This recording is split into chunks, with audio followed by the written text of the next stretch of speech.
Rahmatullahi wabarakatuh. Alhamdulillahilladzi lam yattaqis walada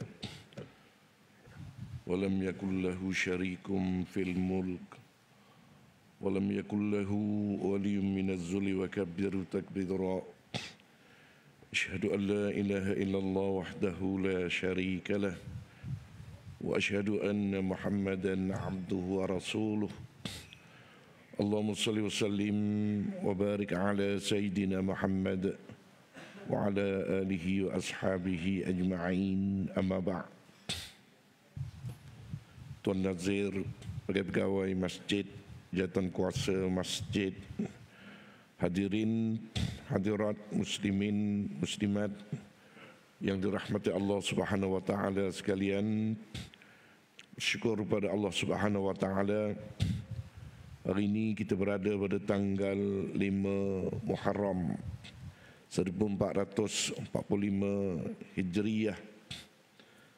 Ini menggambarkan bahawa umur kita ini semakin meningkat apabila masuk sahaja tahun baru, bermakna umur kita meningkat.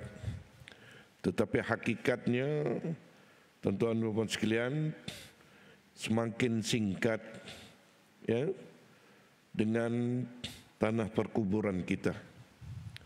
Justru itulah setiap kali masuknya tahun baru kita bermuhasabah.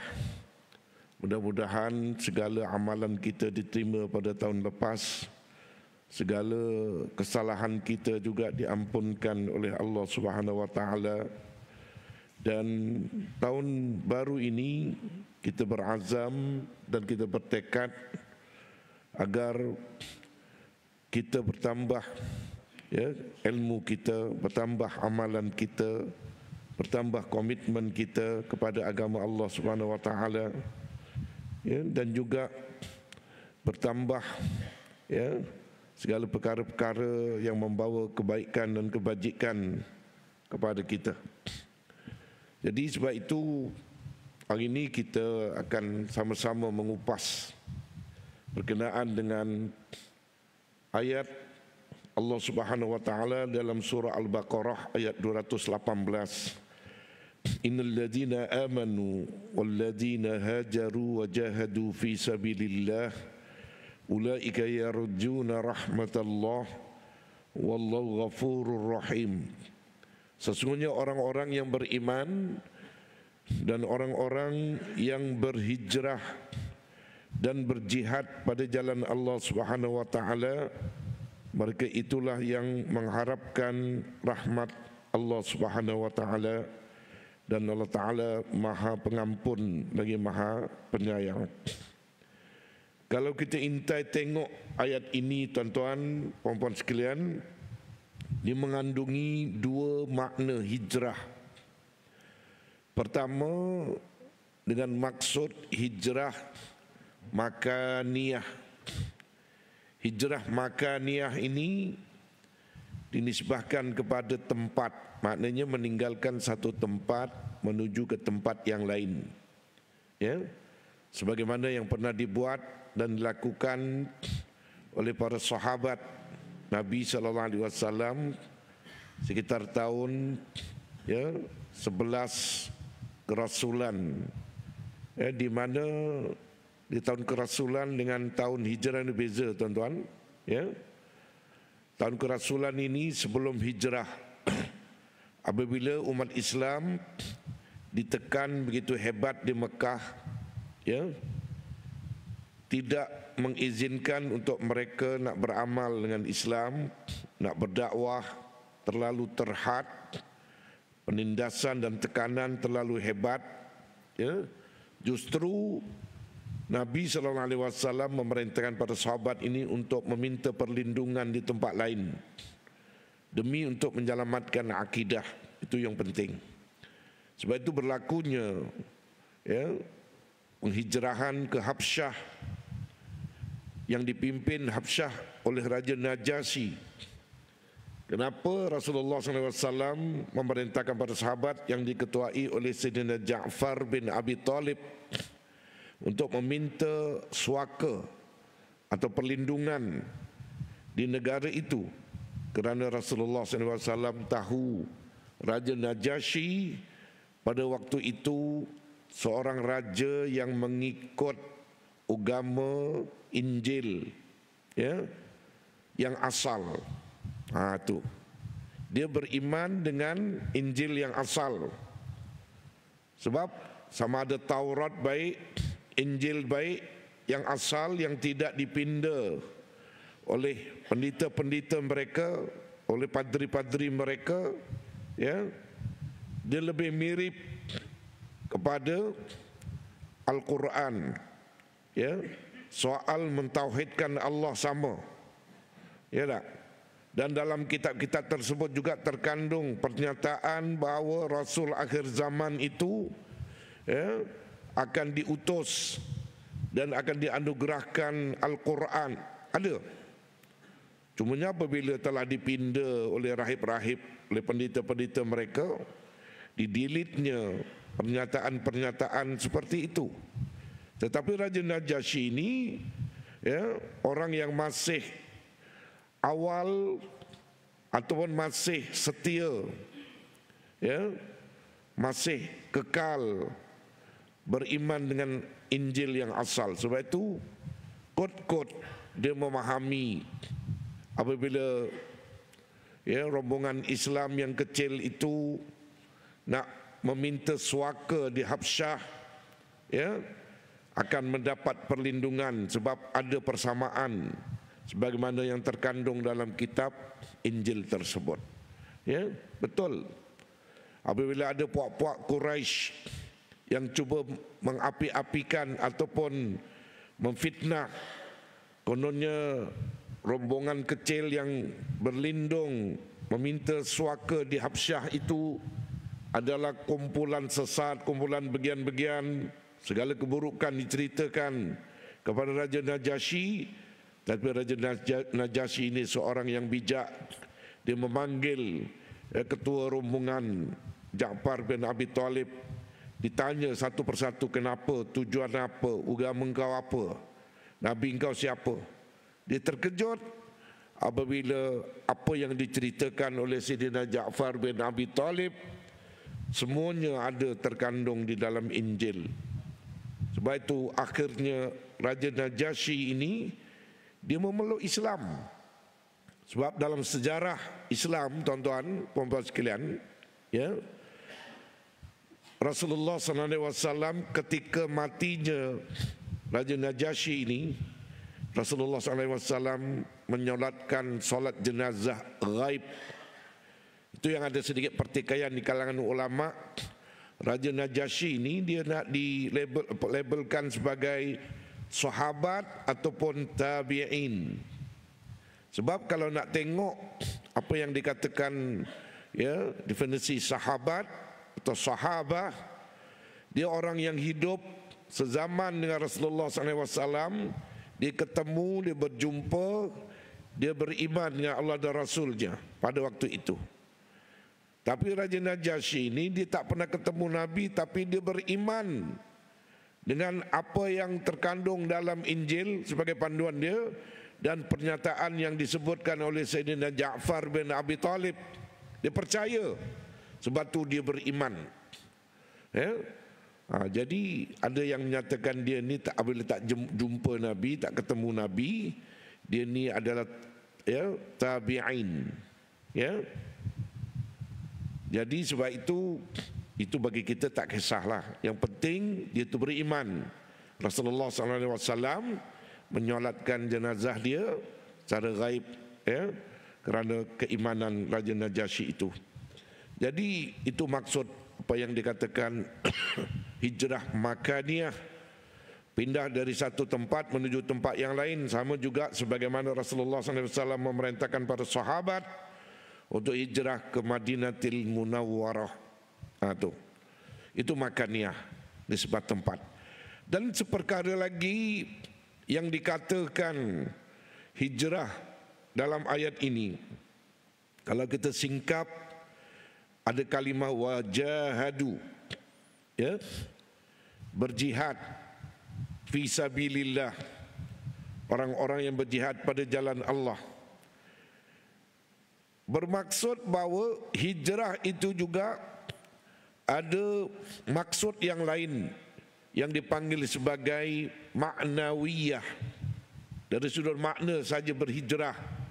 Hakikinya kita tidak perlu pindah randah, ya, tinggalkan satu daerah pergi daerah lain. Sebab di sana Rasulullah SAW pernah bersabda ketika peristiwa Fathul Mekah pada tanggal 20 Ramadan tahun 8 Hijrah, setelah berbondong-bondong umat musyrikin Mekah pakat masuk Islam setelah dibuka, ya, kota Mekah, bersebab kerana pemimpin-pemimpin mereka mencabuli perdamaian Hudaibiyah yang dibuat pada tahun 6, ya, Hijrah. Mereka menjadi penyokong dan suplai senjata kepada dua puak, ya, yang salah satunya Bani Bakr dan salah satunya adalah Bani Khuza'ah, ya. Jadi apabila Bani Bakr dan Bani Khuza'ah dia bertembung, ya, yang menjadi pendukung di belakang, ya, Bani Bakr ini adalah musyrikin. Jadi Nabi tahu benda ni, maknanya mereka puak-puak musyrikin telah mencabul satu perdamaian yang dibuat pada tahun 6, ya, Hijrah. Genjatan senjata antara dua pihak dilanggar oleh musyrikin, ya, oleh puak-puak Quraisy. Itu yang menjadi sebab Nabi patah balik semula ke Mekah setelah pada tahun 6 Hijrah nak tunaikan umrah tak berjaya, kan. Terikat pula dengan perjanjian atau perdamaian Hudaibiyah, genjatan senjata 10 tahun. Kemudian tak boleh tunaikan umrah, selama mereka mengadakan genjatan senjata itu, ya. Dan mereka perlu balik semula ke Madinah. Tetapi bila mereka Quraisy ini mencabuli perdamaian tersebut, itu yang Nabi selepas 2 tahun balik semula ke Mekah, ya, nak meminta kepastian. Dan itu dijadikan peluang masuk terus ke kota Mekah.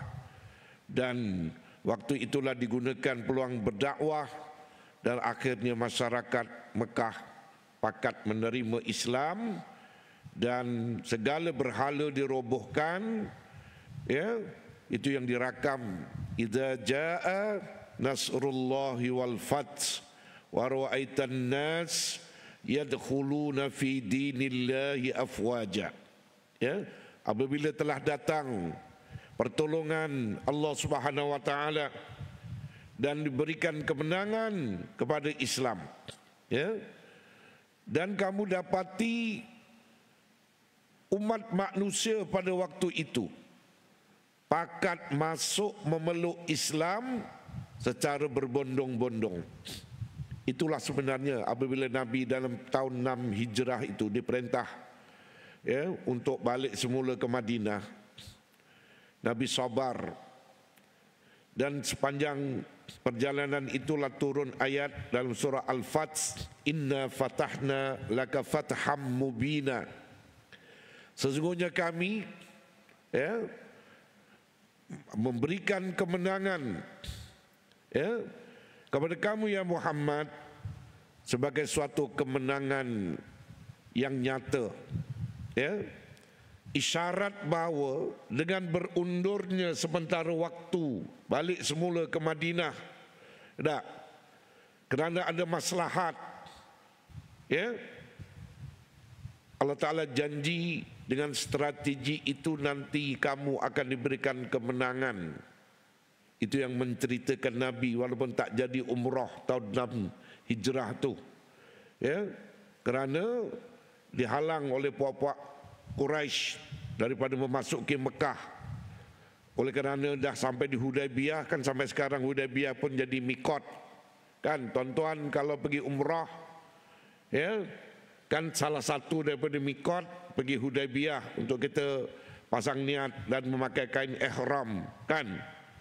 Jadi sampai sekarang kekal tempat itu sebagai mikot untuk kita menunaikan umrah. Jadi di situ Nabi dah niat, dah pakai ihram semua para sahabat. Terpaksa, maknanya, bertahallul untuk menguraikan ihram, umrah itu. Terpaksa, mereka diperintahkan supaya menggunting rambut atau cukur rambut untuk bertahallul. Tak jadi nak buat umrah, balik semula ke Madinah. Kerana kesabaran itu, Allah Ta'ala akhirnya berikan kemenangan pada tahun 8 Hijrah, 2 tahun selepas peristiwa Hudaybiyah. Apa yang disebut oleh Nabi dalam pidatonya kepada masyarakat yang baru memeluk Islam di Mekah. Ini hadis daripada Aisyah dan diriwayatkan oleh Muslim, Sahih Muslim. La hijrata ba'dal fath walakin jihadun wa niyyatun wa izastunfirtum fanfiru au kama qala. Nabi kata apa?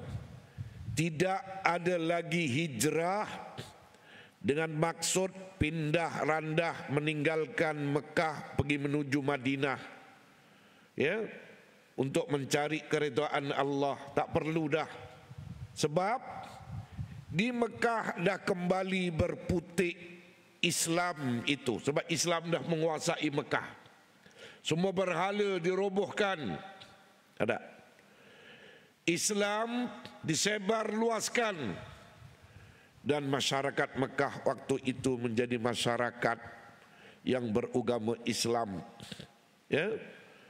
Jadi sebab itu tak payah dah pindah randah dengan maksud hijrah makaniyah itu tadi. Makanun itu maknanya tempat. Tinggalkan satu tempat pergi menuju tempat yang lain. Dah tak perlu dah. Tetapi yang tinggal ialah jihad dan niat. Itu yang dikatakan jihad, apa ni? Hijrah maknawiyah. Perubahan. Hijrah, perpindahan umat Islam, dari sudut maknanya saja. Yang perlu ialah jihad, melaksanakan dan meninggikan, menyebarkan Islam itu, dan niat untuk melaksanakan. Dan apabila kalian semua diperintahkan untuk melakukannya, famfiru, maka laksanakanlah.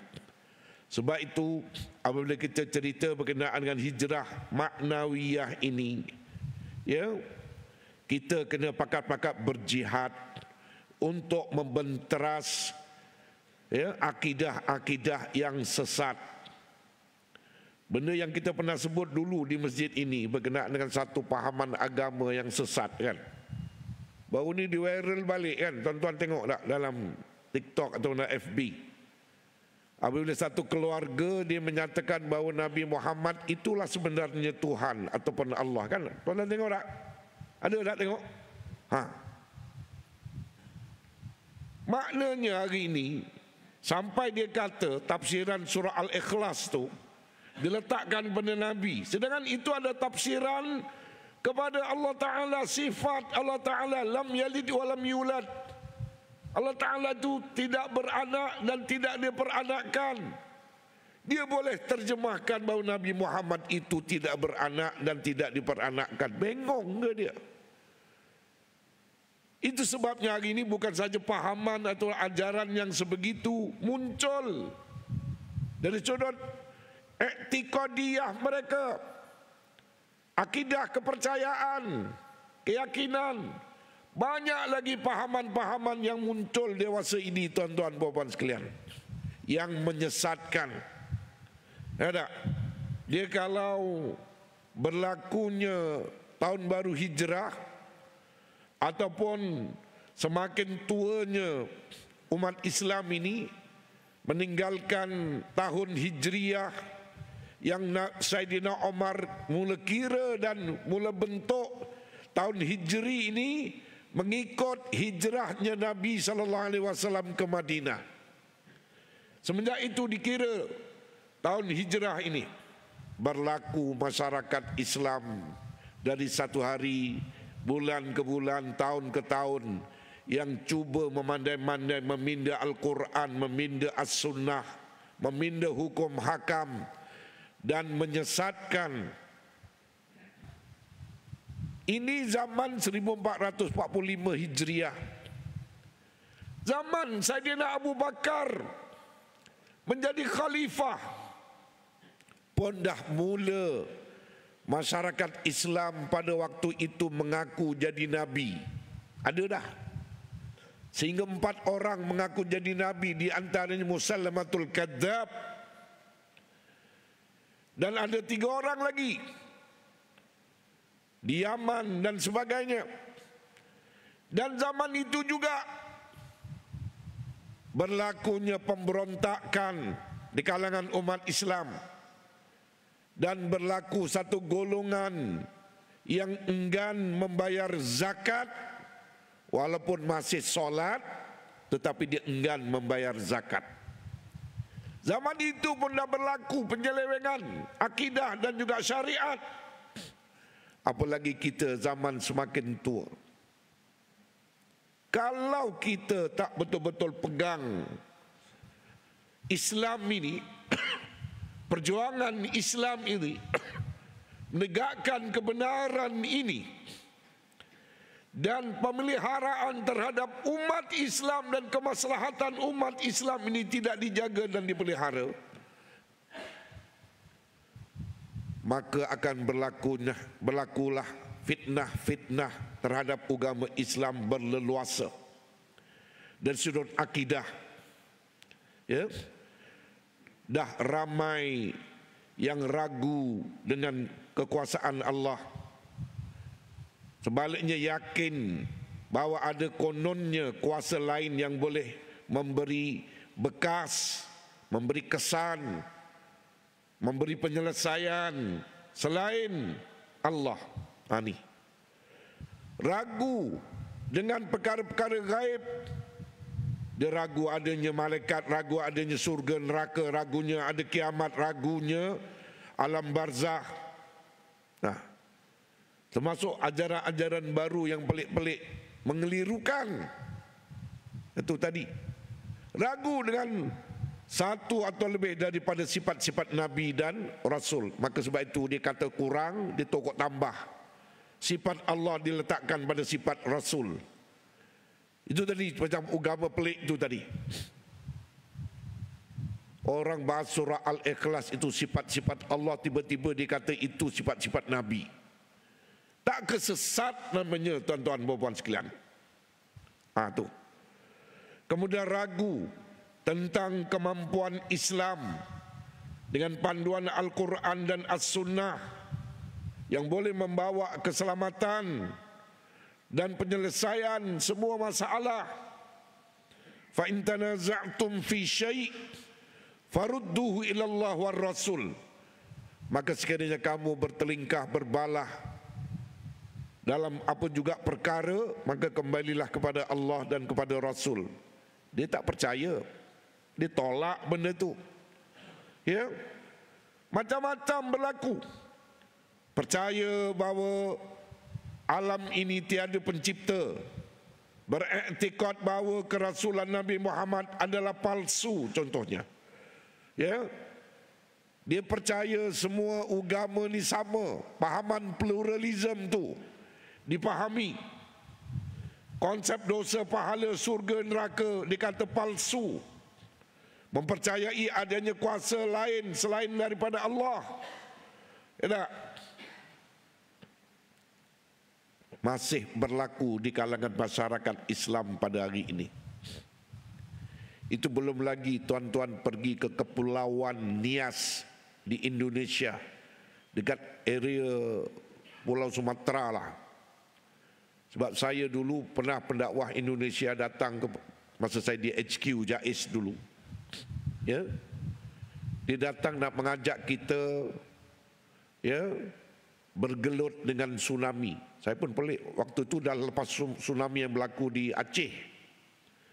Rupanya yang disebut itu adalah tsunami akidah.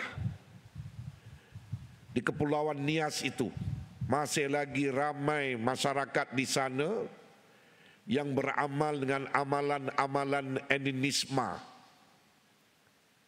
Puja pantai, puja itu, puja ini, black magic kuat, salah cakap, boleh jadi benda pelik-pelik.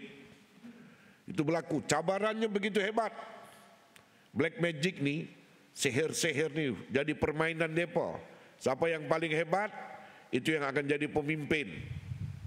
Tuan-tuan, itulah kita bayangkan bagaimana, ya, yang dikatakan Wali Songo, 9 orang berhadapan dengan masyarakat tebal dengan pahaman animisme, berhadapan, berdakwah dengan mereka, sehingga akhirnya mereka faham Islam, beramal dengan Islam. Kita belum lagi berhadapan dengan suasana itu. Tetapi dalam suasana masyarakat sekeliling ini, sekiranya dibiarkan mereka jahil dengan agama, tak belajar akidah, tauhid, sifat 20 tak belajar, ya, syariat tak belajar, dari sehari ke sehari muncul pahaman-pahaman baru, ya, amalan-amalan baru yang bercanggah dengan akidah dan syariat. Sebab zaman Abu Bakar pun dah muncul, apalagi zaman kita 1445 tahun meninggalkan zaman itu. Sudah tentulah banyak perkara-perkara yang mesti kita selidik, siasat, kita pertahan, kita ubah. Inilah ada kaitannya dengan hijrah maknawiyah yang Nabi sebut, ya, walakin jihadun wa niyatun. Tetapi yang perlu bagi umat Islam hari ini ialah jihad dan niat untuk melaksanakan jihad tersebut. Kita kena berjihad, mempertahankan Islam, mempertahankan akidah dan syariat Islam, agar manusia seluruhnya berpegang dengan Al-Quran dan As-Sunnah sebagai jalan keselamatan di dunia dan juga di akhirat. Dalam semua perkara rujukan kita Al-Quran dan Sunnah, dan kita pertahankan agama Islam ini demi kelangsungan Islam untuk generasi selepas kita, anak cucu cicit kita, daripada kesesatan akidah yang kita sharekan tadi itu. Dari sudut perbuatan, dari sudut perkataan, mengatakan Allah Ta'ala itu kejam, kata Allah Ta'ala zalim, tak adil. Apabila dia hidup dalam keadaan fakir, miskin, dia mengalu-alah, dia menuduh Allah Ta'ala tak adil. Kenapa orang tu senang? Kenapa orang tu kaya? Kenapa aku apa kedana? Dia tidak beriman dengan qada dan qadar Allah Ta'ala.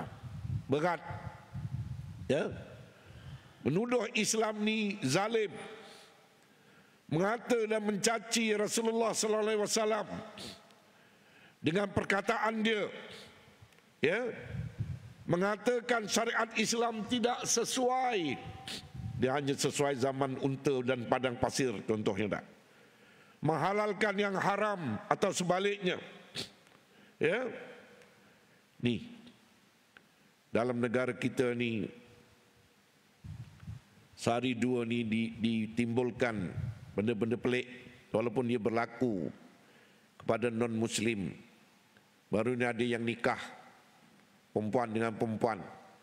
Ni geng-geng LGBT lah ni, tuan-tuan, perempuan sekalian. Malah konsert yang terbaru katanya di Sepang baru ni. Saya pun tak tahu, tapi tiba-tiba meletup benda ni.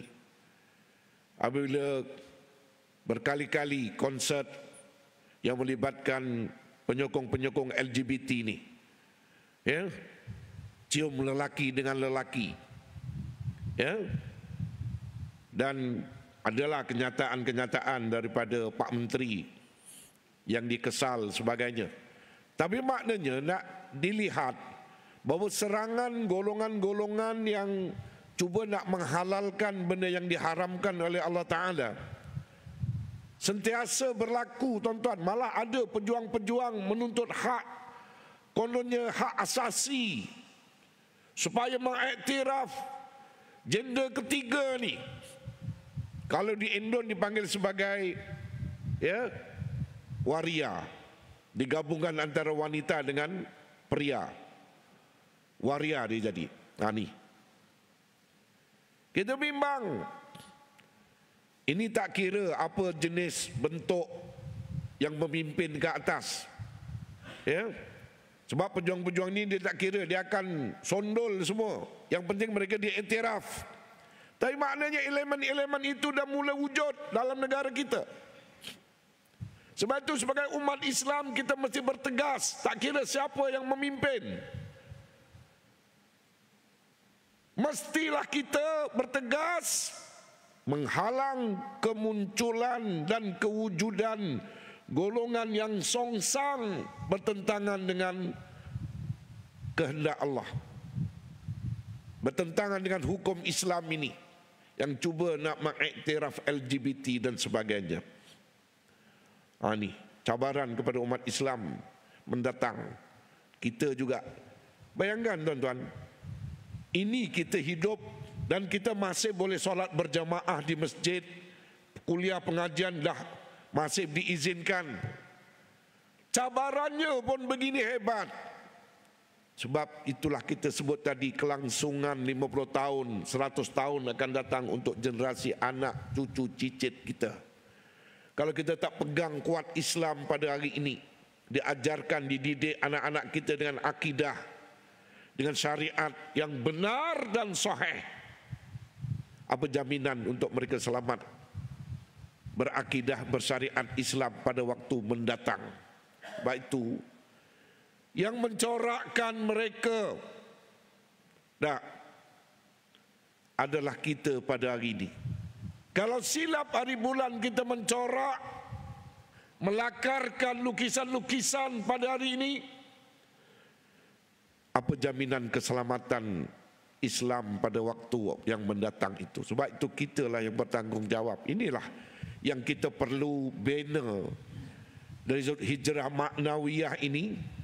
Pemikiran kita umat Islam ni dari sudut fikriyah, pemikiran, cara berfikir kita umat Islam mestilah cara berfikir yang mesti berbetulan dengan Al-Quran dan juga dengan As-Sunnah. Barulah kita akan menyelamatkan generasi anak-anak, cucu, cicit, keturunan kita pada waktu akan datang. Peganglah Islam. Dan di antara cara nak pegang Islam itu sudah tentunya memperjuangkan Islam. Memperjuangkan hak-hak kemaslahatan umat Islam. Demi kelangsungan Islam. Kalau ditakdirkan kita di negara kita ni, kita orang Melayu yang menjadi asal usul penduduk dan yang empunya negara ini, maka sewajarnya kitalah yang memperjuangkannya. Sebab itulah, itu jaminan. Dan sekiranya kita lalai, kita bimbang bahawa keselamatan kita umat Islam dan kemaslahatan umat Islam itu dan juga agama Islam itu belum tentu ada jaminan. Sebab itu kita perlu berakidah kuat, perlunya kita bersyariat kuat dan berakhlak dengan akhlak Islam, supaya jaminan-jaminan keselamatan pada waktu-waktu mencabar dan mendatang akan dipastikan, khususnya generasi anak muda belia kita dan juga keturunan kita itu. Sebab hari ini ada orang yang hidup dengan gaya liberal, tuan-tuan. Dari sudut apa, perkataan baik atau perbuatan baik, mereka dah tak hirau dengan perkara-perkara yang diharamkan oleh Allah. Riba, riba ni contohnya. tahu benda itu haram, tetapi nak hijrah meninggalkan benda yang haram ini, tinggalkan sistem konvensional, cari Islamic sistem, perbankan Islam dan sebagainya, kadang-kadang payah benar nak berubah. Ini yang kaitan dengan hijrah ni, berubah. Tak? Sebab itu kalau kita tetap tahun cerita hijrah-hijrah ni, tapi tidak ada perubahan dari sudut tindakan, tak jadi apa.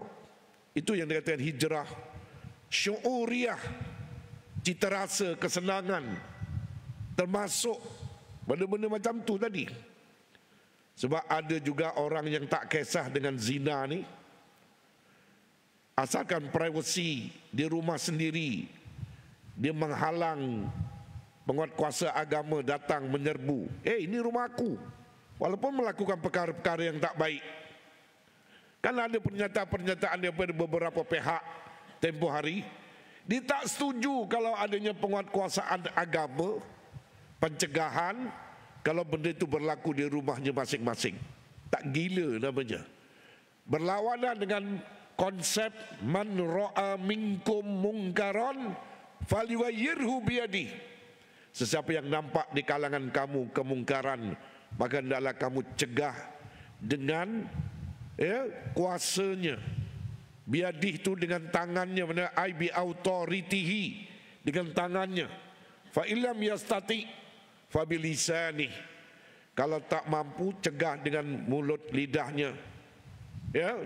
Fa illam yastati fa biqalbi, tak mampu cegah dengan hatinya. Wadzalika ad'aful iman au kama qala, hadis. Ada bercanggah dengan konsep hadis ini.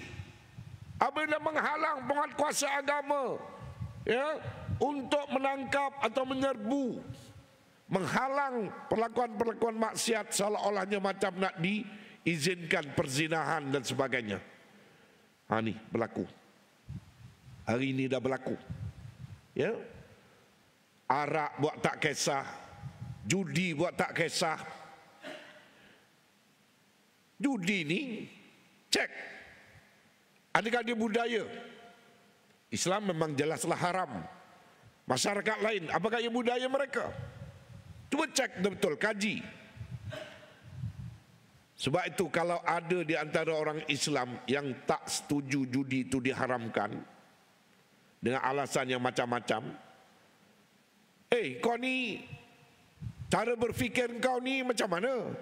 Kenapa kau sokong benda-benda yang negatif dalam masyarakat, apalagi dalam agama? Ada.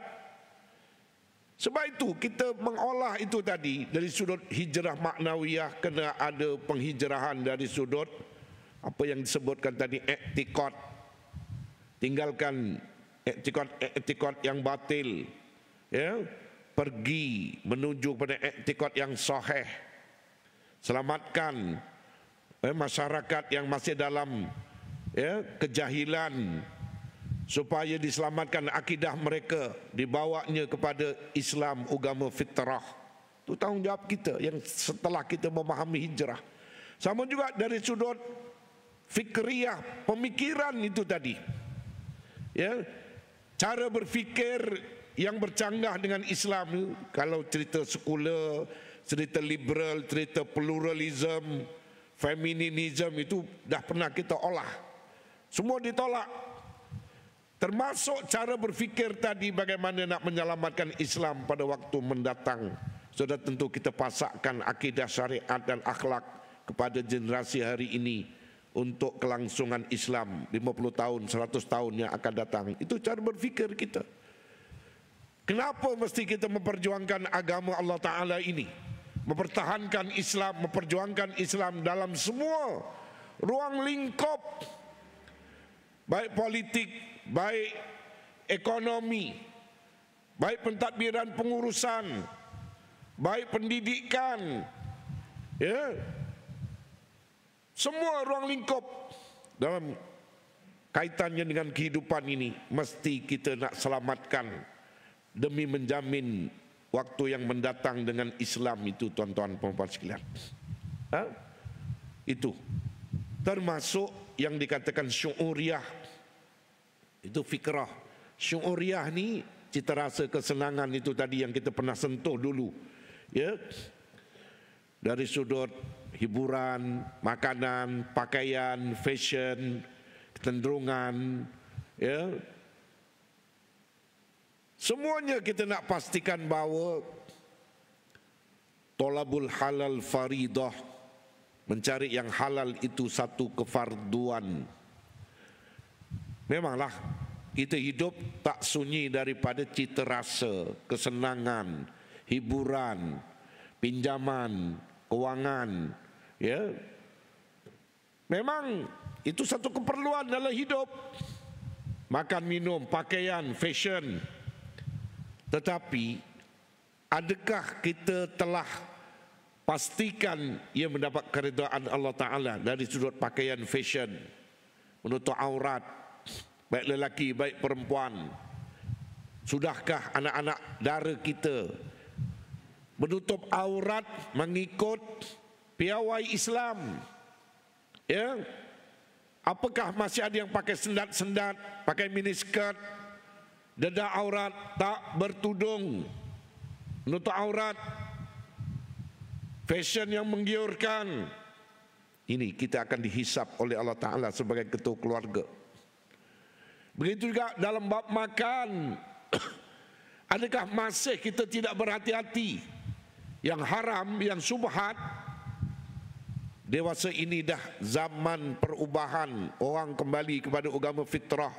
Makanan, minuman pun orang tengok bahan-bahan yang siapa yang membuat. Sekurang-kurang kalau syarikat-syarikat besar yang buat, ada logo halal JAKIM untuk diguna pakai untuk keselamatan makanan minuman kita. Itu sebabnya bila kita makan minum benda-benda yang haram, apalagi yang subhat, apalagi yang haram, itu yang jadi gelap hati kita tu. Payah kita nak beribadat. Anak-anak payah untuk dididik, untuk dilentur, ditarbiyah. Payah. Sebab penuh dengan benda-benda subhat dan haram dalam darah daging mereka. Itu dalam bab makan minum. Sebab itu kita kena berhati-hati. Nak mencari kedai restoran pun nak kena berhati-hati. Jangan main redah saja. Ya. Kedai hailam, hailam lah. Dia kata sedap minyak. Chicken chop dia sedap. Dia tak tahu siapa yang masak. Tuan punya kedai tu siapa? Apakah cara menyucikan bahan-bahan yang nak dimasak itu mengikut syariat Islam? Semua nak kena ditengok. Ada. Sebab itu benda-benda ni kita kena berhati-hati. Kena ada hijrah dalam bab pinjaman. Ya tak? Pinjam meminjam. Ya. Kita kena tengok, kena lihat mana yang Islamik, mana yang konvensional. Sampai waktu ketikanya kita berubah kepada sistem yang Islamik. Kalau yang dulu-dulu tak apalah dulu-dulu. Itu pun kalau kita ada modal lain, kita selesaikan dan kita jadikan satu yang Islamik pula sistem pinjaman kita. Ya, kepada perbankan-perbankan. Sedangkan sekarang ini dah ada perbankan Islam. Kenapa tidak kita hijrah? Ya, beli kenderaan, beli tanah, beli rumah. Ya, itu juga dalam soal hiburan, dalam sukan. Sukan dalam Islam dibenarkan. Cumanya bagaimana pelaksanaan kita, nak jogging ke, menutup aurat ke tidak ke, pakaian sendat ke tidak. Lelaki pun kadang-kadang sendat juga. Orang perempuan tengok menggiurkan juga. Kalau kita pakai ketat-ketat, benjol sana sini, apalagi orang perempuan. Itu yang akhir zaman orang kata memakai pakaian tetapi macam telanjang. Sebab tak jaga. Ini menambahkan dosa kepada yang melihat. Sebab itu kita kena hati-hati dari sudut syu'ur, ya, cara hidup, kesenangan hidup, dan kena ada hijrah juga. Kemudian yang akhirnya ialah dari sudut sulukiyah. semua yang melibatkan kepada perjalanan hidup kita. Sudah tentu kita kena berubah daripada kejahilan menjadi orang yang berilmu dengan menghadiri kelas-kelas pengajian baik di masjid, di surau, di mana-mana, pengajian online, ya, pengajian bersijil ke secara bersilibus, ya, semua kena cari, ya. Tak ada sebab hari ini orang ketinggalan dari sudut ilmu, pembangunan ilmu, ya, untuk yang paling penting nak mengesahkan amalan kita, ya. Macam bab solat pun orang tahsin solat, tahsin ibadah, tahsin ini nak memperbaik dan juga untuk memperelok amal ibadat kita supaya betul-betul insya-Allah sahih berdasarkan panduan kitab, dan kita confident untuk melaksanakannya apabila ia benar, mudah-mudahan diterima oleh Allah Ta'ala. Sebab itu kena tambah ilmu, kena tambah amalan, kena tambah persiapan dan bekalan tak menuju ke sana.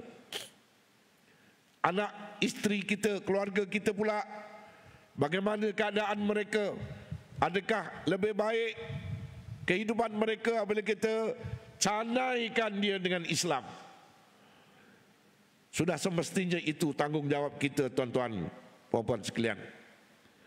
Sebab itu apabila kita sebut cerita berkenaan dengan hijrah maknawiyah itu dari sudut i'tiqad tadi yang kita bahas panjang, ya, kena berakidah dengan akidah yang sahih dan benar, dan kita menjadi ejen kepada perubahan masyarakat yang masih dibelenggu dengan kejahilan, supaya sama-sama kita tarik mereka ke masjid, ke surau, mempelajari ilmu Allah supaya mereka kembali kepada agama fitrah ni, mempertahankan. Yang kedua dari sudut fikriyah, pemikiran, cara berfikir kita ini mestilah cara berfikir sebagai seorang Islam, ya. Dan yang ketiganya tadi dari sudut syu'uriyah, cita rasa, kesenangan, ya, yang kita dah bahas tadi, sama ada pinjaman-pinjaman bank, ya, sama ada makan, minum, pakaian, fashion, hiburan, sukan. Bagaimana kita nak pastikan yang ia diredai oleh Allah Ta'ala tidak bercanggah dengan syariat, apalagi dengan akidah, ada. Dan yang keempatnya dari ya, sulukiyah, perjalanan hidup kita di dunia ini keseluruhannya justru kena lebih baik. Dan nak lebih baik semestinya kena ada ilmu, kena bertambahnya amal, ya, bertambahnya persiapan, persediaan kita, bekalan kita nak menuju kepada Allah Subhanahu wa Ta'ala itu. Sebab yang dikatakan hijrah itu, ada satu lagi hadis untuk penghujungnya, al-muhajir, ya, yang dikatakan orang yang berhijrah itu man hajara manahallahu anhu, ialah orang yang berhijrah atau berubah daripada apa-apa yang dilarang oleh Allah Ta'ala. Dia berubah, tinggalkan benda yang dilarang, dia pergi menuju kepada benda-benda dan perkara-perkara yang disuruh dan diperintahkan oleh Allah Ta'ala dan Rasulnya. Itu baru maksud hijrah maknawiyah dari sudut keseluruhannya, untuk kita memahami dan kita bertindak, ya. Bertindak itu maknanya bukti yang kita faham, bukti yang kita mengadaptasikan konsep hijrah itu dalam diri kita dan keluarga serta masyarakat kita.